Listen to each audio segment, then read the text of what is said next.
Okay, so I'm doing something slightly different today. This is still a workshop project because I believe that the kitchen is just another kind of workshop. And in this workshop project, I'm making chocolate cake. Actually, I'm making two different kinds of chocolate cake. Hold on, I have something on the stove here behind me. I'm working off of a basic brownie recipe, but I'm making two different flavors, literally. And one flavor is going to be pecan and licorice. And the other half is going to be rum raisins. So I have these raisins soaking in a really good rum. So basically I'm making a batch of batter, and then I'm going to be dividing that in two and baking these two different kinds of chocolate cake. And what I have on the stove behind me here, that's about 170 grams of butter. I'm just melting the butter. It's almost there, because once that is done, I have 200 grams of dark chocolate here that's going in. This is 85% chocolate, and I'm looking forward to using that. It's the first time I've used this chocolate this dense.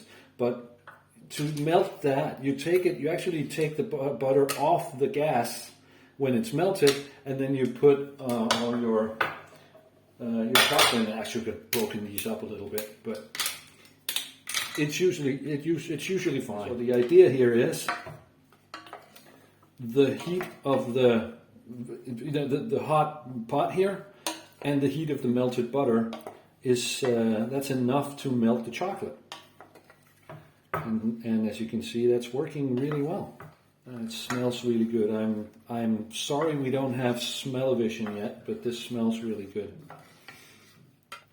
And as you can see, even though it's off the heat, the chocolate is melting very, very nicely, and it's almost, the 200 grams of chocolate is almost gone.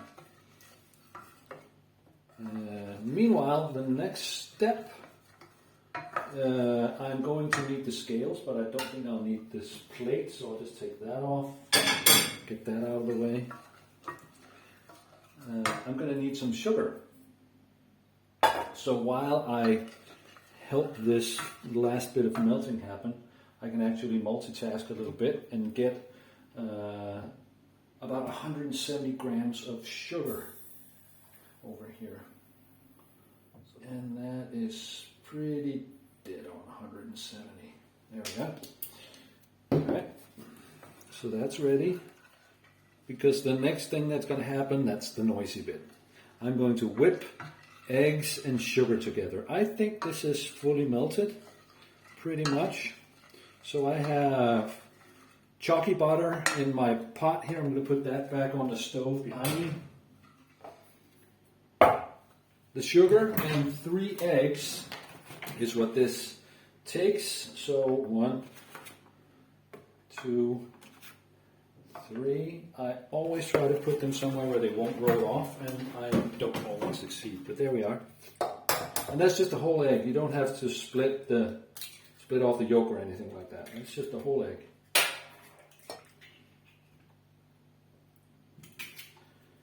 There we are. Here comes the noise. Let's go.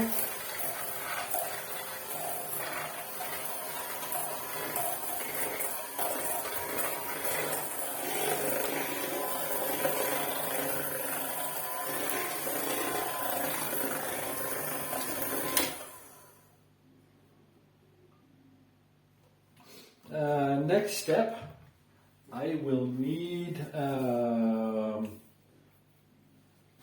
another mixing bowl. Actually, I'll need several, so let me just get a few of them.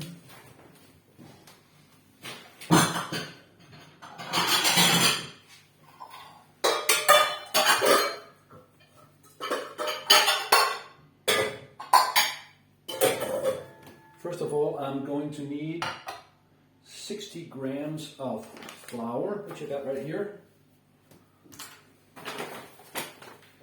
And here we go. That's pretty dead on 60 grams. This doesn't take a lot of flour. That's the cake for you. It's mostly just sugar and butter and other not exactly healthsome ingredients, but yeah, we like it. It tastes good. So the next step here is to gently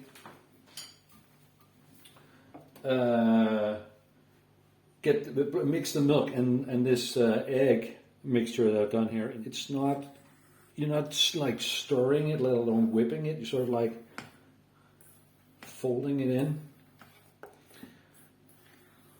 So just like gently keep folding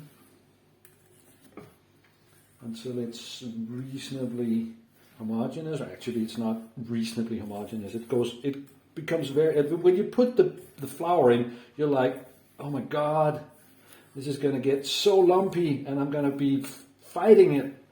And you don't, that's not what happens. I mean, look at this.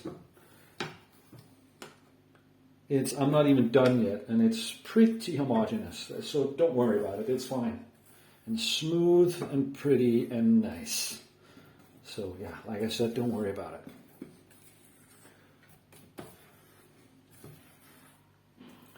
And then finally, or the final step of the batter, the main batter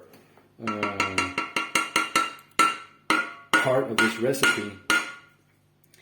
There's so much lovely chocolate on this spoon that I'm going to try and save that later. But again, very gently fold this in. Oh, my bowl isn't heavy enough, I can see. But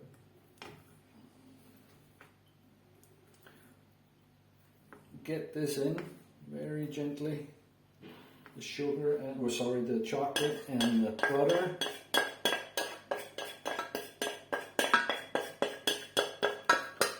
And like I said, there's so much lovely chocolate here. So let's do a bit of scraping, all right? Let's see if we can't get as much of this chocolatey, buttery goodness as possible. You can kind of see in the background there that my kitchen sink gets increasingly messier. That's just how this works.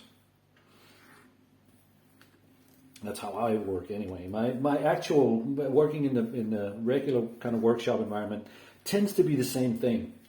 As I work, I start out as neat as possible for the project that I'm doing. And then as I go along, it gets messier around me. That's just how I work. There we go. And this is the batter. So what I need to do now is make my two different kinds. Let's see if I can't split this sort of evenly in half. See what happens. This is I'm basically weighing it at this point. And getting it all in there. Because, I mean, it doesn't have to be that accurate. It's fine that it's, split by half. It's fine. And that's where we are now. And I didn't get too much on the outside. I'm pretty happy about that. All right, so adding the flavor ingredients, or the different flavor ingredients for the two kinds of cake that I'm going to make. I have the two batches of batter over here now, and I have some pecan nuts, about 40-ish grams of pecan nuts, which I have chopped, and I'm going to put those in one of them. So the pecan is going in one of these batches, and this is actually, I guess this is one of the more experimental ones, for me anyway, because that's the one that gets, there's going to be licorice in this one as well. So I have some licorice powder here, and as far as I can discern, like I said, it's new to me, but as far as I can discern, it takes about a teaspoon of this stuff. So let's do that, about a teaspoon. That seems about right. Let's believe in that. I'm experimenting. So that's for mixing this. But before I do, I'll just get the other ingredient ready too. which is a straight chocolate cake with rum raisins in it. So they're here, and while weeping, I will drain this rum. Actually, I think I might just put that in a shot glass. I mean, I can't just throw out a nice glass of rum. You don't do that. So I'm draining the rum. What's left? Oh, I just licked my finger there, and that reminds me of something. When you're working with something that looks this good, you so want to sample it, and don't do that because there's raw egg in this. Even though it's so hard not to look at this stuff, it's amazing. Don't do it. Yeah, so that's the rum raisin part, and I have, oh my God, just imagine how hard it is to not lick that off my finger. And the other one here, oops, a bit careful because the powder is very powdery. So I'm folding this in. It seems to be going very well. I am provisionally happy with this. So far, for an experiment that I will be sharing with friends. This is for New Year's. We're getting together and everyone's bringing a little something, and this is one of my little somethings, and I chose to experiment wildly. Don't know why. Yes, I do, because it's fun, and because I trust my friends. They won't crucify me. Final trick I want to show you. The batter I made is pretty much fitting for this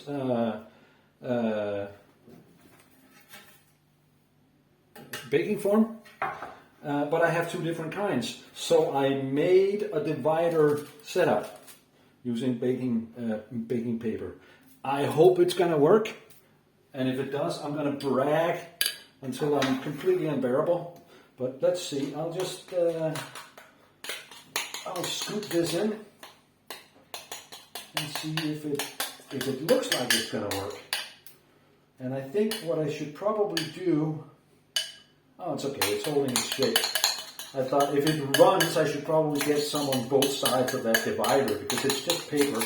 But this seems to be going fairly easily. This is when I put my fingers in the food. I don't lick them. We talked about that. Don't lick your fingers when you're cooking with raw egg. And then the other kind on the other side here.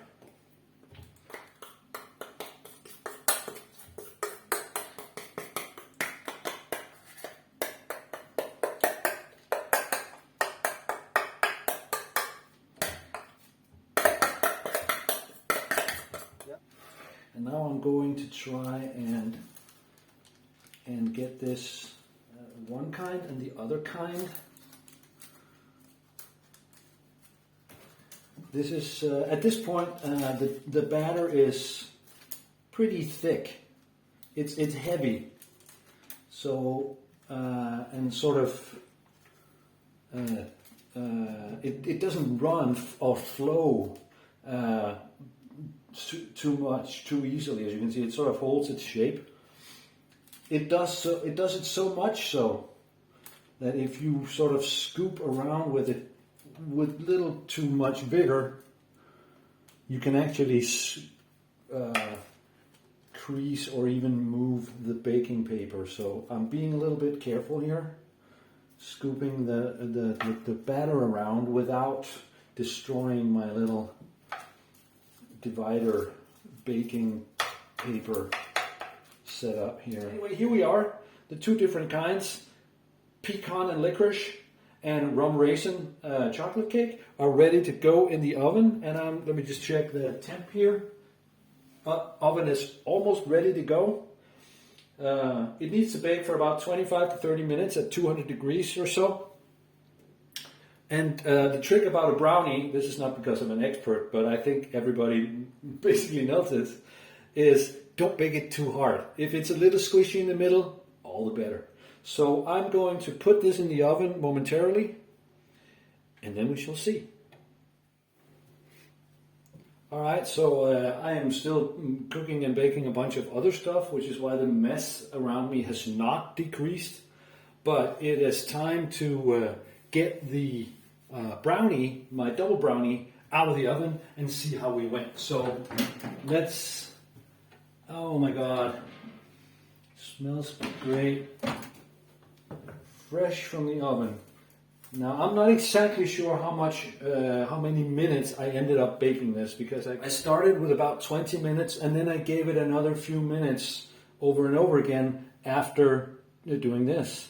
It's getting a needle and poking it in, sort of get a feel for it. It feels like it's firm, but honestly, I have no idea. I will find out when I cut it. So, but it looks very pretty, and I'm sure it's probably going to taste fine because the recipe is very difficult to mess up. That's where we are. If you trust what you've seen so far, go ahead and make your own brownie. At least I enjoy sharing this, the food workshop part of the stuff that I do. I like sharing that, and this was my double brownie. Thanks for watching. Bye.